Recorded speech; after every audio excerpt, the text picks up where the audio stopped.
My blissful gorgeous sirs, ever since Kali age, there has been always a cold war between dualists and non-dualists. The dualists called non-dualists impersonalists are Mayavadis. Non-dualists called the dualists sheer juveniles, immatures, emotionals, always eating mental sweet balls. It is this mini rage and violences which had been responded by gigantic violence. By nature, Islam and Christianity, the rise of Islam and Christianity is just that. Whereas in the originals, there is not a single seed of the difference at all. See the original text. Priyabrato Bhagavata Atma Ramo Katham Mune Grihe Aramatayan Mula Karma Bandha Parabhava Mahatam Khalu Viprarshe Uttama Shloka Padayo Chaya Narvrata Jittanam Na Kutumbe Sprihamati. King Priyavrata was both self-established and God-intoxicated. Atmaram and Bhagavat, both together. Parikshit asked, how come a person like his caliber entertained a family life which is very likely to distort one's true nature and pattern of life? Parabhava means where kneeling down to the social norm of perversion, illusion and repression is obvious. Those who discovered their cool in the love of the Bhagavan, institutionalized domestic life. Domestic life in a narrow family is too dungeonous for them. So, how did he do it? Means how he managed to handle or act out both. Shukdev Ji Maharaj replied, you are right, O King Parikshit. Prince Priyavrat was just going to take a vow of lifelong Brahmasatra in Satya Yuga. His father Swayambhu Manu requested him to be his successor and pick up his imperial duties and responsibilities, but the prince felt it as a great disadvantage in his aim of God realization and did not welcome it. Then the glorious promoter of expansion of creation, who is Brahmaji, himself surrounded by Vedas, Marichi and other sages, boarded in will-driven airplane and came there shining like moon. They landed on the valley of Gandhamadan mountain in the ashram of Naradji. All rose up to greet him in his welcome. After they worshipped him, Brahmaji said, Dear Prince, please do not find mistake in the plan of the Omniscient. Live by His will. Yes, we all do that. Nobody can transgress His wish by his little yoga power. Even great yoga power, even an enlightened one continues life until destiny is cleared up. Even if one runs away to the lonely forest and hilltop, your senses and the former patterns of the same lusty and outrageous and fascinating mind goes with you. Those who are initiatic will sleep, smoke, gossip in a lonely place, in the lonely ashram. Those who have lots of Rajoguna left, our work is now will make their disciples, thousands of disciples, then palatial hermitage and spiritual regeneration campaigns and all that. Those who are placed here will be winning souls for God. But those who is beyond the three modes of nature, home and forest both are fine. I want you to stay home, get coronated as emperor, act and conquer your obstacles remaining in the fort of love of God, right in your home. Make your heart steady and firm on this view. Be seated wherever He sets you. Eat whatever He gives you. Remember the perennial love between Supreme Lord God and you, between Bhagavan Narayan and you, the soul. Very well, the prince said and bent his head low in humility and agreement. Thank you, Prince. We will be in touch. Brahmaji smiled and rose above. Prince Priyavrat and Naradji and Manuji with others kept gazing at him with serene look as he rose, levitated into the sky and captured a fast speed to his Brahmalok. Soon the prince was married with Varhishmati, the daughter of Vishwakarma. Soon after he became sovereign emperor of the globe. After some time, see what happens. The emperor felt night spreads vibrations of inertia which drive soul astray from its true nature, which is vigilance, restful alertness. Then he found night is caused by sun god Suryadev's course of moving around Mount Sumeru, which shines only half of the globe, leaving the other half dark. He got an idea. He got a dazzling, huge, gigantic, flying and running and swimming chariot, boarded on it and drove around the Mount Meru, giving Suryadev enough space. This turned the night into the day, okay? This puts the entire astronomical, interplanetary, mathematics falls. Great commotion arose in all the planets, and Brahmaji, surrounded by sages and gods. Don't go nuts when we say gods, okay? Please remember,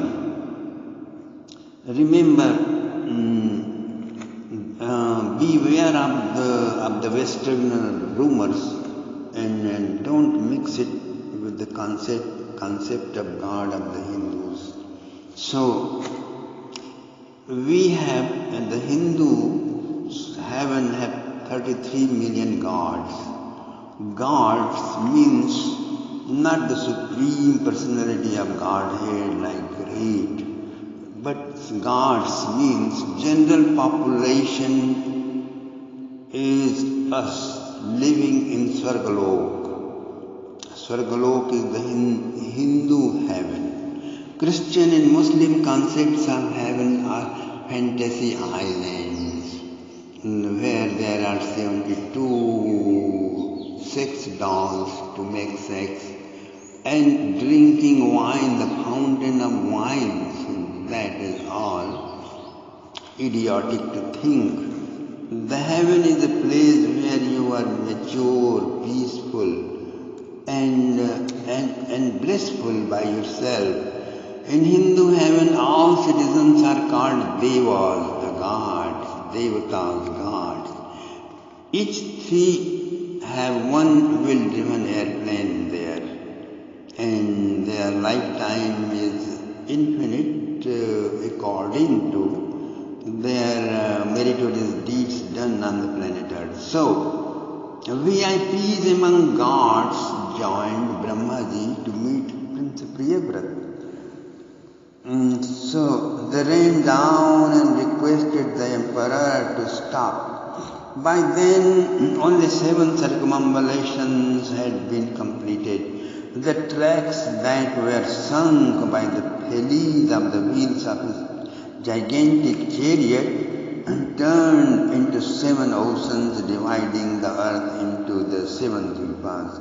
Each ocean is equal to the dvipa enclosed and are situated one beyond, encircling each severally. We will go in details about them in esoteric geography, my dear friends. So, tall, majestic Emperor King Priyavrat governed the globe for 1,010,000 years. So don't go soon, don't go fall down fainted hearing this time. In the Satyuga, people lived for long time, and how they lived? With youthfulness, healthy and wealthy life. So, Priyavrat had all supernatural powers received by Karma Yoga, Bhaum, Divya and Manush. For a while, the emperor almost lost his super goal of enlightenment in a growing amorous sport with his empress.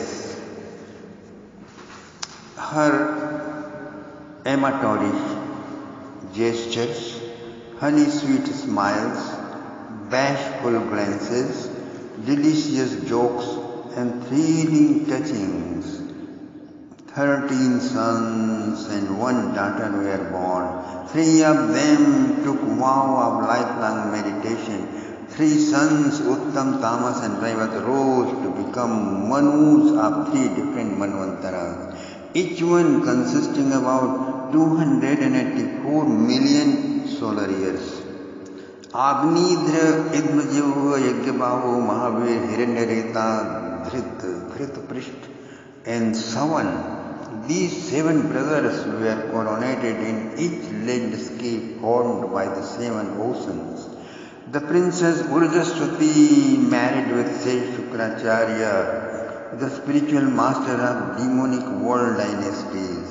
At last, disillusioned by joys of his heavenly imperial fortune, Emperor Priyavrat shouted aloud, "Oh, enough of these, fie upon me, hurled by senses into mire of illusory pleasures and rainbow-like fleshy royal life.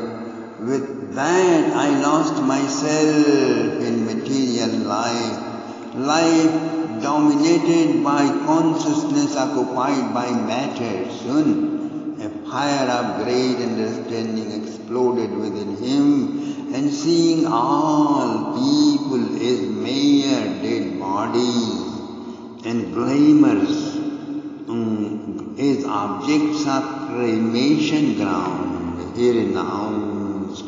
Soon he entered in deep state of mystic trance, and then samadhi, nirvikalpa samadhi, and then next, attained enlightenment, my dear friends. Now, his son, Prince Priyavrat, was highly romantic and extremely lovesick youth. He traveled around the world and found no beautiful girl to fall and sink in neck-deep love with. So he handed down the empire of Jambudvip in the hands of his ministers and himself entered a thick forest valley of Mount Mandarachal. It was those days a fashion and a social norm to go into a forest to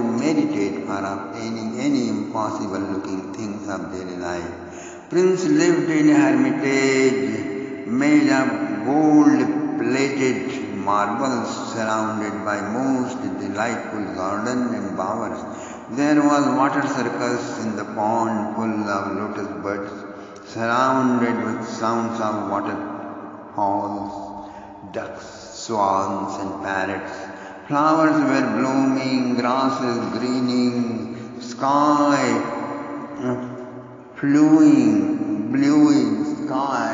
bluing, cool, fragrant, mild spring breeze blowing. And Agnidra with his eyes closed, spine straight, sitting on deer skin in pyramidal pose, was meditating. Suddenly a dancer from Brahmaji's planet, Brahmaloka, gave him a pleasant surprise. Purvachitti quietly arrived and dancingly began to stroll, playing soft music. Her exceedingly graceful step expressing charm of her gait. At every page, shining ornament she wore made a jingling sound. Prince slightly opened his eyes, and lo, he fell in love with her in the first glance. All the way neck deep, he looked at her tip to toe and said, "Oh youth, who are you? And what do you intend to do on this hill, O great saint of the international fame? Her Holiness, are you some fantastic magic of God, or personified intoxicating love which I had been searching for?" "Reverend lady, may I ask you a couple of private questions? Is the stringless bows of your eyebrows you have for your protection, or for hurting lovelorn persons like me? These two arrows of your sidelong glances are indeed sharply pointed. No one on earth can escape without being yours forever, I am sure. These students of yours are humming honeybees, hovering around you, holy sire. Which Vedas, which Upanishads, which Puranas, which esoteric wisdom you have taught them that they are singing back to you for checkups? I simply hear, O yogin, the dulcet music of invisible singers closed in the caves of your feet. Oh, her divine grace, where did you find this splendorous golden silk shining on your circular butts? Is it from New York or Tokyo or Birmingham or London? I torment to offer you a new pair of them as your birthday gift. Oh, great enlightened saint from the cosmos, these conical pointy breasts of yours are so amazing. Do everybody have to wear such horns in Himalayan wonderland to live there, where you live in the hermitage of immortal saint or Mahavatar Babaji? Oh, unique indeed is fragrant paste on your horns. Your whole hermitage is perfumed by them. Holy sire, let me worship these horns of yours.